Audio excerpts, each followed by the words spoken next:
এই পৃথিবীর শ্রেষ্ঠ বন্ধু হলো বাবা। ঠিক কিনা বলেন না? বাবার জন্য সুযোগ পেলেই কিছু না কিছু নিয়ে আসবেন। আমি ফেসবুকে একটা ভিডিও দেখেছি, এক ছেলে তার বাবাকে আইফোন 13 গিফট করেছে।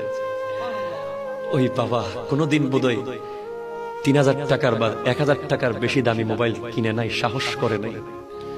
টাকা থাকার পরেও, কারণ বাবারা যখন একটা দামি মোবাইল কিনতে যায় তখন হিসাব করে, আচ্ছা আমি যদি এখানে 1 লাখ টাকা খরচ করে ফেলি তাহলে আমার মেয়ের পরীক্ষার মেডিকেলের টাকাটা দিতে পারবো না, আমার ছেলের ব্যবসার ওদিকে টাকাটা দিতে পারবো না, আমার সংসারের এই বাজারটা বোধহয় হবে না, থাক থাক আমার লাগবে না, আমার লাগবে না, আমার লাগবে না।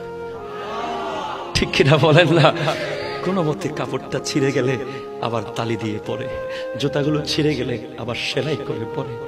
যেদিন বাবা হবেন সেদিন বুঝবেন ভাই, বাবা বড় একা, বাবারা বড় একা, বাবারা বড় একা। আল্লাহর ওয়াস্তে বাবাকে মহব্বত করার দরকার আছে না? আছে না? নাই? কথা বলেন না ভাই।